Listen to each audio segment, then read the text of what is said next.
I'm not an expert, but as I understand it, the whole idea behind a shark cage is that it's supposed to actually keep the sharks out of the cage. You're right, and it didn't work that way for two tourists staring into the jaws of a great white. The man who shot this video is talking about those frightening moments. ABC's Tanya Rivera has the story. It was the honeymoon that nearly turned into a horror show. When a newlywed enters a shark cage off the coast of South Africa, the great white doesn't stick to the script. Whoa!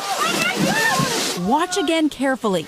You can see the great white thrust its entire head inside the bars of the cage. Ignoring food left for bait, the massive beast charges straight through the cage. Fellow tourist Brian Plummer recorded this newlywed meets shark video that has now gone viral. I think he kind of joked he was unsure if he was going to tell her what had happened that day. Look again at those gaping, deadly jaws. He went through. For a few terrifying seconds, the diver's fate is unknown. Are you okay? We see a little bit of, some red gets kicked up in the water, and my heart definitely stopped. I think it's really easy to kind of assume the worst. Cage diving is a popular tourist activity in the seas where sharks abound.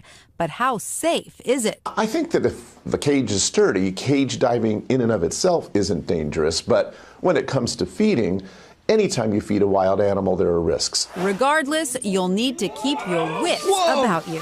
So Roger did say that he did swim under the viewing bar, or the area that you can look out. His instinct was to just go down and avoid where the shark had access to. Very quick thinking. Everyone is fine. We contacted that cage diving company in Hansby, South Africa. They tell us in 16 years they've never seen anything like this, but they will now be making the viewing gaps on their cages smaller so it won't happen again. My husband Chris actually went cage diving in that exact same spot, Dan and Brianna. Really? Yeah. He said it was fun, but he doesn't need to do it again. Yeah, I now know what I'm not going to do on my next and I'm never vacation. doing it right. Thank you, Tanya.